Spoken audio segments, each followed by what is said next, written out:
इस वीडियो में हम भारत की जनसंख्या और उत्तर प्रदेश की जनसंख्या के 2011 के आंकड़ों को संक्षिप्त में जानने का प्रयास करेंगे, जो कि आने वाली परीक्षाओं में आपके खास तौर से अगर हम वीडियो एग्जाम की बात करें तो वहां पे 1 से 2 प्रश्न आते हैं और हर प्रश्न क्योंकि 2 अंकों का होता है तो यह आपके 2 से 4 अंक निर्धारित कर देता है। और सामान्य अध्ययन यानी कि जीएस में 2 से 4 अंकों की महत्ता मुझे नहीं लगता कि आप नहीं जानते होंगे। सो वेलकम दोस्तों, आपका स्वागत है गाइडर यूट्यूब चैनल पर। मैं अतुल तिवारी आपका वेलकम कर रहा हूं। आप चैनल को सब्सक्राइब जल्दी से कर सकते हैं और ताकि आपको ऑथेंटिक न्यूज और बेहतर क्वालिटी कंटेंट बहुत कम समय में तैयार हो जाने वाला रिवीजन वीडियोज आपको मिलते रहें। बात करें पिछली जनगणना कब हुई थी तो साल 2011 में हुई थी और 2011 के बाद कोई भी जनगणना अभी तक नहीं हुई है, क्योंकि कोरोना की वजह से जनगणना जो 2021 में होनी थी वो स्थगित कर दी गई थी और उस पर दोबारा से काम नहीं हुआ है। साल 2011 की जनगणना के हिसाब से अगर हम देखें तो भारत की जनसंख्या 121 करोड़ है, यानी 1 अरब 21 करोड़ और 8,54,977 लोग यहाँ पर 2011 में थे। आप इसको 1.21 बिलियन भी कह सकते हैं। कभी कभी ये पेपर में आपके आ जाता है बिलियन या मिलियन में भी आपसे पूछ सकता है, तो आप इस तरह भी उसके उत्तर को दे सकते हैं।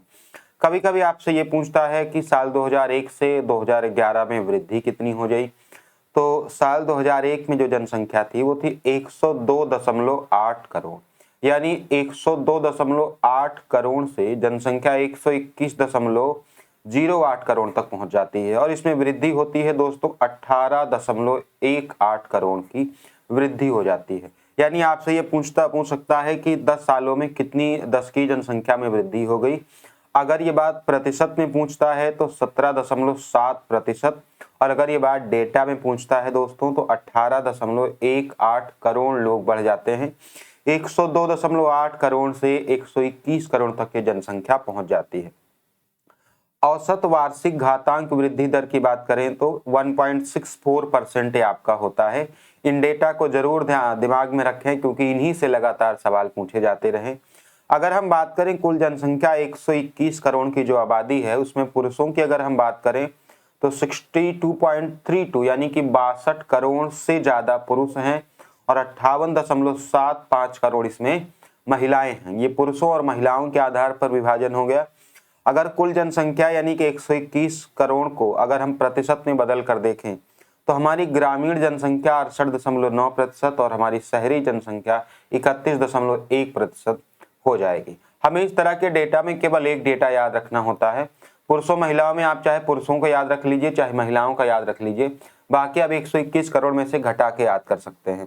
ग्रामीण जनसंख्या अगर आपने याद कर ली है कि 68.9% है तो आप 100 में से 68.9 घटा के बाद में शहरी या नगरीय जनसंख्या मालूम कर सकते हैं। अगर लिंगानुपात की बात करें तो भारत का लिंगानुपात दोस्तों 943 है और ये ग्रामीण स्तर पर 949 और शहरी स्तर पर 929 है। हमने जिन फैक्ट्सों का भी पढ़ा है उनका रिवीजन बहुत इंपॉर्टेंट है। हमने पढ़ा कि जनसंख्या 121 करोड़ है, जो 2001 में 102.8 करोड़ थी और वृद्धि 18.18 करोड़ की हो गई, यानी लगभग 18 करोड़ से ज्यादा। 10 की वृद्धि दर की बात करें दोस्तों तो 17.70% और औसत वार्षिक घातांक वृद्धि दर 1.64%। कुल जनसंख्या में अगर हम पुरुषों की बात करें तो लगभग 62 करोड़ से ज्यादा और ग्रामीण जनसंख्या की बात करें तो 68.9% और बाकी का दूसरा डेटा हम निकाल लेंगे। लिंगानुपात यानी सेक्स रेशियो की अगर हम बात करें दोस्तों तो 943 यानी 943 प्रति 1000 पुरुषों पर ये डेटा जारी किया जाता है। कुछ फैक्ट्स अभी होंगे उनको भी मैं आपको बता दूंगा। ग्रामीण में ये 949 और शहरी में 929 है, यानी कि अगर हम ये देखें कि जहां पर शिक्षा का स्तर ज्यादा है दोस्तों शहरों में, वहां लिंगानुपात सेक्स रेशियो कम है और मुझे नहीं पता कि ऐसा क्यों, ऐसा नहीं होना चाहिए। शिशु लिंगानुपात की बात करें दोस्तों, जो 0 से 6 वर्ष की आयु के होते हैं उनका लिंगानुपात 919 है। कुछ फैक्ट देख लेते हैं। 2011 की जो जनगणना थी वो 15वीं जनगणना थी क्रम के अनुसार से। पहली जनगणना जो हुई थी वो 1881 में लॉर्ड रिपन के समय में हुई थी और ये व्यवस्थित जनगणना हुई थी। हालांकि इसके पहले ये 1872 में शुरू हुई थी, लेकिन 81 में बढ़िया ये सिस्टम से शुरू होती है। स्वतंत्र भारत की अगर हम देखें तो 7वीं जनगणना है और टोटल नंबर में जनगणना देखें तो ये 15वीं जनगणना है ना, क्योंकि भारत आजाद होने के बाद 7 ही बार जनगणना हो पाई है। 15वीं जनगणना का हमारा जो नारा था, हमारी जनगणना हमारा भविष्य, ये इसका टैग लाइन था। अगर जनगणना की बात करें, किस अधिनियम के अंतर्गत जनगणना कराई जाती है, तो ये 1948 का अधिनियम है और इसी में 1948 में औद्योगिक अधिनियम भी आए हुए थे। भारत जो विश्व क्षेत्रफल का है ये 2.4% है, यानी अगर हम 100% पूरे विश्व को समझें तो 100 में से केवल 2.4% भूमि ही भारत के पास है। लेकिन 100% लोगों में अगर हम डिस्ट्रीब्यूट करते हैं तो भारत की जनसंख्या 100% में से 17.5% भारत में ही रहती है। यानी आप समझें कि अगर पूरे विश्व की जनसंख्या 100 आदमी है तो 2.4 आदमी भारत में रहते हैं, और अगर क्षेत्रफल 2.4 क्षेत्रफल भारत में है और अगर 100 आदमी हैं तो 17.5 आदमी भारत में रहते हैं। हालांकि एक जो है ये अच्छी चीज़ नहीं है, क्योंकि यहाँ क्षेत्रफल कम है और जनसंख्या का ज़्यादा रहती है, यानी कि यहाँ की भूमि पर दबाव है। जनसंख्या की दृष्टि से दूसरा चीन है। हालांकि जिस वक्त मैं ये वीडियो बना रहा हूँ इस वक्त मुझे पूरी उम्मीद है कि भारत ने प्रथम स्थान कम से कम जनसंख्या में तो हासिल कर ही लिया है आज की तिथि यानी 25 मार्च 2023 के अनुसार। भारत क्षेत्रफल की दृष्टि से विश्व में 7वां स्थान है और ये 2.4% क्षेत्रफल घेरे हुए है। जनसंख्या में 17.5% क्षेत्रफल मतलब कि उसका जनसंख्या को घेरे हुए है। भारत में अगर हम कुल ग्रामों की संख्या देखें, कुल कितने गांव हैं, तो 6,40,930 ये गांव हैं। आपको ये डेटा अलग अलग वेबसाइट्स पर अलग अलग दिख सकता है, लेकिन जैसे 6,58,000 भी दिख सकता है, लेकिन जब ये सवाल यूपी पीसीएस में पूछा गया था तो वहां पर ये 6,40,000 माना गया है और 68.9% ग्रामीण जनसंख्या है। ये हमने पीछे ही बात कर ली। कभी कभी पूछता है 1901 में जनसंख्या कितनी थी, तो 23.8 करोड़ थी और आज़ादी के समय यानी कि 1947 में अगर हम जनसंख्या की बात करें तो लगभग 36 करोड़ थी ये जनसंख्या आज़ादी के समय, यानी कि हमने 36 करोड़ से 121 करोड़ तक पहुंच गए हैं। हालांकि जब मैं ये वीडियो बना रहा हूं मुझे लगता है कि इस वक्त भारत की जनसंख्या 135 से 140 करोड़ के बीच होगी। जनसंख्या ह्रास का समय था दोस्तों 1911 से 1921 और जनसंख्या के इतिहास में महान विभाजक साल कहा जाता है 1921 को। सबसे ज्यादा जिस दशक में वृद्धि हुई है वो 1961 से 71 का दशक है। 24.8% की वृद्धि वहां पे दर्ज की गई थी। 2011 में अगर हम बात करें, काफी इंटरेस्टिंग और सरप्राइजिंग फैक्ट होंगे दोस्तों कि दादरा नगर हवेली एक अपना यूटी है जहां की 10 की जनसंख्या वृद्धि दर सबसे ज्यादा अगर हम बात करें तो 55.88%, जो कि आप ऐसे समझें कि जहां पे 100 लोग हुआ करते थे वहां पे 155 लोग हो जा रहे हैं। इस तरह के वहां पे वृद्धि हुई है। साल 2001 से लेकर 11 के ये आंकड़े हैं। न्यूनतम जनसंख्या वृद्धि दर जो कि नेगेटिव में रही है, ऋणात्मक में नागालैंड में आपके 0.58%, वो भी नेगेटिव कर रही है दोस्तों। 2011 में ये प्लस 64.53% है, यानी कि सर्वाधिक तो बहुत ज्यादा है। इसमें कुछ और भी चीजें हैं। स्थिर जनसंख्या की अवधि दोस्तों 1901 से 21 है। धीमी गति से बढ़ती जनसंख्या 1921 से 51 है, जहां पे लगभग 36 करोड़ जनसंख्या थी भारत की आजादी के समय। तीव्र वृद्धि दर हुई जब भारत आजाद हुआ तो लोगों ने अपनी जनसंख्या बढ़ाना स्टार्ट किया, क्योंकि उस समय स्वास्थ्य, शिक्षा और खान पान का अच्छा ध्यान दिया जाने लगा। 51 से 81, देखिए जनसंख्या जो मुख्यतः निर्भर करती है दोस्तों कि भोजन की उपलब्धता कितनी है और स्वास्थ्य की क्या किस तरह देखभाल की जा सकती है, या स्वास्थ्य की सुविधाएं हैं वो किस तरह है। क्योंकि अगर स्वास्थ्य सुविधाएं नहीं होगी तभी लोगों की मृत्यु हो जाएगी, और अगर भोजन की उपलब्धता नहीं है, गुणवत्तापूर्ण भोजन की उपलब्धता नहीं है, तो भी लोगों की मृत्यु हो जाएगी। तो ये हमने देख लिया है। कुछ एक खास हमारा राज्य है बिहार। बिहार की 5.42%, जो कि काफी ज्यादा है। उत्तर प्रदेश भी कुछ कम पीछे नहीं है। 20.23% की 10 की जनसंख्या वृद्धि दर के साथ ये भी अपने शीर्ष स्थान में बना हुआ है। जनगणना दोस्तों संघ सूची का विषय है और इससे जो रिलेटेड आर्टिकल है वो 246 है। जनगणना का समय 2011 में 9 फरवरी से लेकर 28 फरवरी तक था। ये काम काफी पहले से चलता है दोस्तों, लेकिन जब फाइनल डेटा ये आपके पहुंचता है, आंकड़े पहुंचते हैं, उस समय को ये लिया जाता है। जनगणना आयुक्त थे वो 2011 में डॉक्टर सी चंद्रमौली, और सर्वाधिक जनसंख्या वृद्धि दर वाले एक जिला है अपना कुरुंग कुमे, जो कि अरुणाचल प्रदेश का है। अगर आप जिले अकेले को देखेंगे दोस्तों तो 111% की वृद्धि दर है, यानी कि जहां पे 100 आदमी थे वहां पे 211 आदमी हो जाते हैं। इस तरह का यहाँ पे चल रहा। कुरुंग कुमे जिले का नाम है और यह अरुणाचल प्रदेश का एक सरप्राइजिंग जिला है दोस्तों। अगर हम अगले फैक्ट की बात करें साथियों, तो साक्षरता दर यानी लिटरेसी रेट की बात होती है और ये 73% जो है 73% भारत की जो साक्षरता दर है वो है, जिसमें पुरुषों की साक्षरता दर 80.90% और महिलाओं की साक्षरता दर दोस्तों 64.60% है। यानी कि महिलाओं की जो साक्षरता दर है, लिटरेसी रेट है, वो कम है दोस्तों। हालांकि सुधार सबसे ज्यादा महिलाओं में ही हुआ है।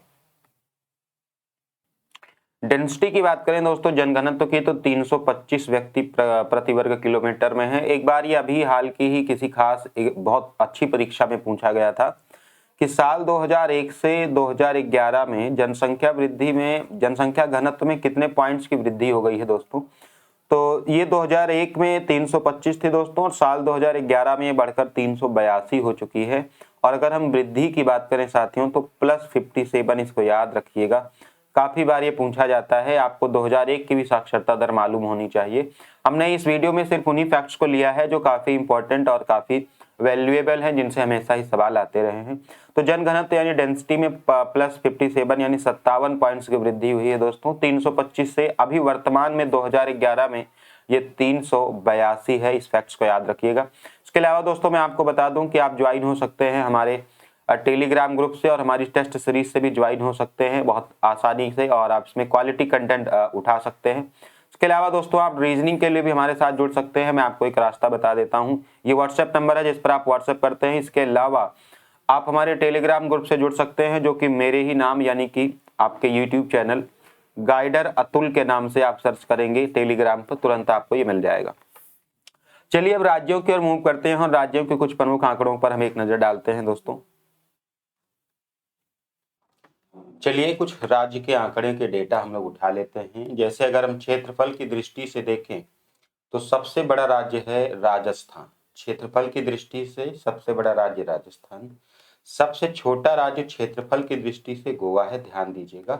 ये एरिया के हिसाब से है, यानी कि अगर सबसे ज्यादा एरिया बोले पूछेगा तो राजस्थान, और सबसे कम अगर एरिया बोलेगा तो आपका गोवा है। यूटी के डेटा आप देख लेंगे, यानी यूनियन टेरिटरी। जनसंख्या की दृष्टि से अगर हम देखें तो अपना उत्तर प्रदेश सबसे टॉप पर रहा है, और छोटे राज्यों में अगर हम बात करें सबसे छोटे राज्य की तो सिक्किम राज्य सबसे छोटा राज्य है जनसंख्या के हिसाब से।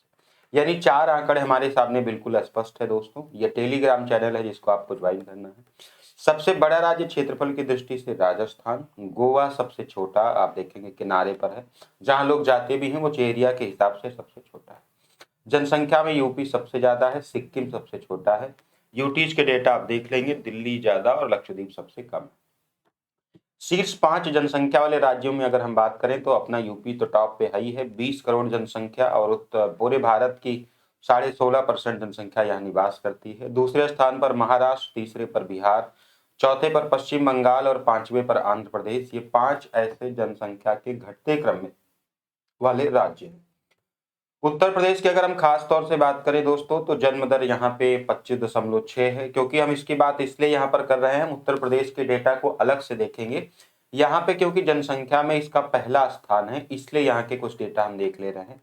जन्म दर 25.6 और मृत्यु दर 6.6 है। यानी कि अगर आप देखें कि 25.6 व्यक्ति पैदा हो रहे हैं और 6.6 व्यक्ति मर रहे हैं, जिसमें टोटल 19 व्यक्ति जीवित रह जा रहे हैं, जिसको प्राकृतिक समृद्धि दर कहते हैं दोस्तों। की जो जीवित जन्म लेने वाले लोग हैं और मृत्यु को प्राप्त होने वाले लोगों का जो अंतर है उसको प्राकृतिक समृद्धि दर कहते हैं, जो कि 19% है, अभी 19 है।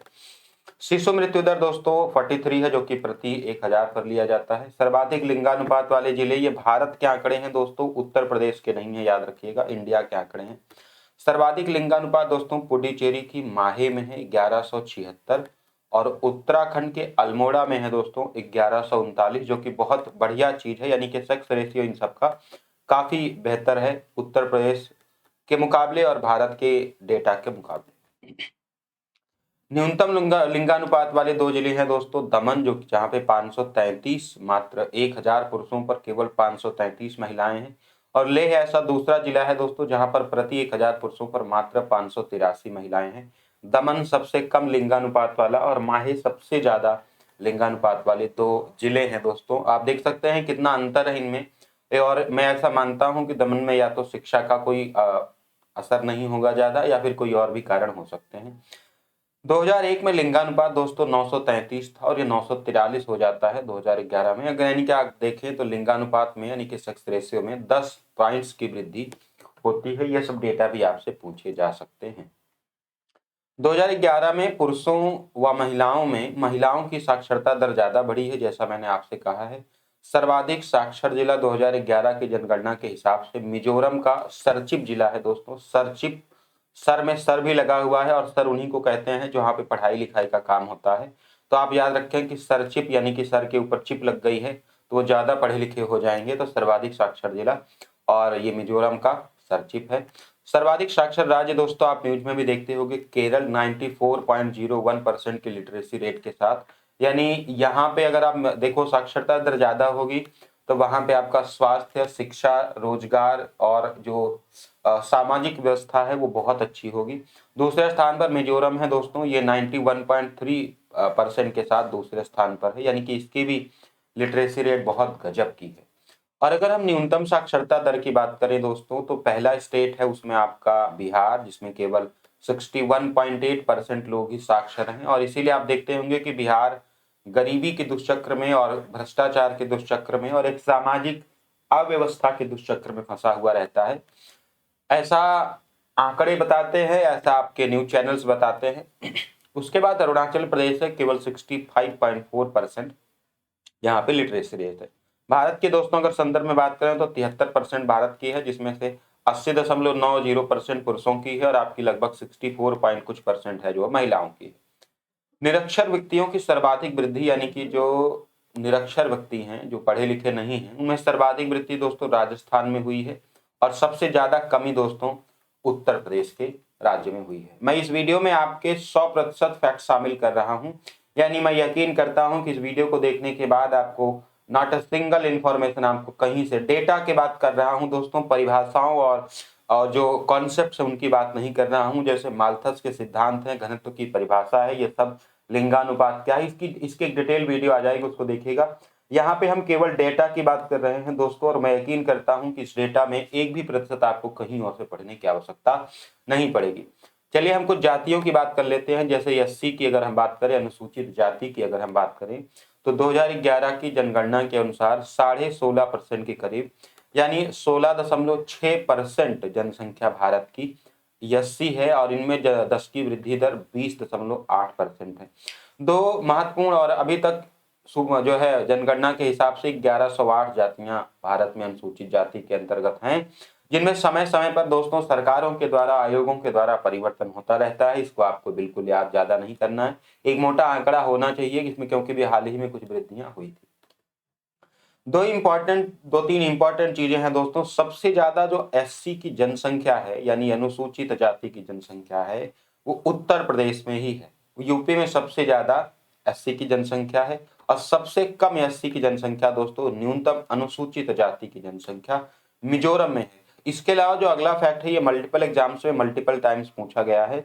अरुणाचल प्रदेश दोस्तों पहला ऐसा राज्य है, नागालैंड दूसरा, तीसरा अंडमान निकोबार और लक्षद्वीप। याद फिर से करा रहा हूं, अरुणाचल प्रदेश, नागालैंड, अंडमान और लक्षद्वीप। अरुणाचल प्रदेश, नागालैंड, अंडमान और लक्षद्वीप, ये चार ऐसे जगहें हैं, ऐसे राज्य और यूटीज हैं, है ना, केंद्र शासित प्रदेश हैं, जहां पे कोई अनुसूचित जाति नहीं है। बहुत ज्यादा इंपॉर्टेंट फैक्ट है दोस्तों, इसको आप ट्रिपल स्टार बना सकते हैं। अरुणाचल प्रदेश, नागालैंड, अंडमान निकोबार और लक्षद्वीप चार ऐसे राज्य हैं और केंद्र शासित प्रदेश है जहां पे कोई भी अनुसूचित जाति निवास नहीं करती है। सामान्य जनसंख्या में प्रतिशत की दृष्टि से सबसे ज्यादा एससी 31.9% है। आप इसको सर्वाधिक अनुसूचित जाति जनसंख्या वाले से डिस्टर्ब मत होइएगा, कंफ्यूज मत करिएगा। यानी कि अगर हम डेटा के हिसाब से बात करें तो सबसे ज्यादा एससी कहाँ पे निवास करते हैं, वो उत्तर प्रदेश में है।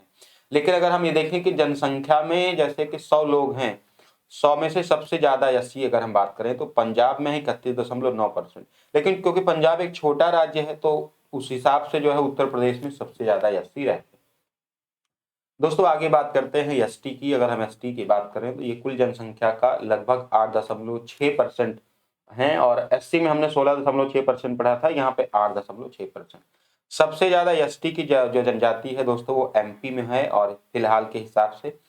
अगला फैक्ट है कि भारत की कुल जनसंख्या 2.2%, कुल जनसंख्या का 2.2% विकलांग है। आप देख लें और विकलांगों की अधिकांश जनसंख्या ग्रामीण है। ये आपका डेटा है दोस्तों धर्म के हिसाब से, जिसमें हिंदू 79.8% है, मुस्लिम आपके 14.2% है। अब इनके डेटा साल 2021 में बढ़ गए होंगे, अभी तक जनसंख्या ना तो हुई है और ना ही इसके कोई आंकड़े प्रकाशित हुए हैं। तो ये दोस्तों सारे के सारे फैक्ट्स आप इनका स्क्रीनशॉट लेके या इनका आप नोट्स बना के अपनी पढ़ाई को और मजबूत बना सकते हैं। आगे हम दोस्तों बात करने जा रहे हैं उत्तर प्रदेश की जनगणना के बारे में। तो देखिए, मैं सोच रहा हूँ कि उत्तर प्रदेश की जनगणना को मैं अलग से आपको किसी वीडियो में बता दूं या इसी में बता दें, क्योंकि वीडियो लंबी हो जाएगी दोस्तों। चलिए मैं आपको एक नेक्स्ट वीडियो में बता दूंगा, क्योंकि फिर वीडियो आपका मन नहीं लगेगा। मैं लास्ट चीज आपको बता दूं कि आप ज्वाइन कर सकते हैं गाइडर अतुल 5 तो हमने हटा दिया है। ये केवल गाइडर अतुल का टेलीग्राम चैनल है, यानी कि गाइडर यूट्यूब चैनल जो बना हुआ है और उसी का यह आपका ही टेलीग्राम चैनल है। यहाँ पे हम इन्फॉर्मेशन और पीडीएफ आपके लिए शेयर करते हैं जो आपकी परीक्षा के लिए। जैसे इस वीडियो की अगर आप पीडीएफ चाहते हैं तो यहाँ पर आपको जाएंगे तो आपको पीछे की कुछ पोस्ट में आपको ये पीडीएफ मिल जाएगी। उत्तर प्रदेश की सारी जनसंख्या के जो आंकड़े हैं उनके हम एक नेक्स्ट में आपको सेपरेट वीडियो बना देंगे, ताकि आपको ये सारे फैक्ट्स याद रहें। और याद रखें दोस्तों, कोई भी लक्ष्य एक दिन में हासिल नहीं होता है, लेकिन एक दिन जरूर हासिल होता है। बट उसके लिए आपको हार्ड वर्क करना पड़ेगा। ये 15 सेकंड की रील नहीं होती है जिसको आप देखकर खत्म कर लें। तो थैंक यू सो मच, मिलता हूं आपसे नेक्स्ट वीडियो में और मैं आपको फिर एक बेहतरीन और भी फैक्ट्स आपके लिए लेकर आऊंगा।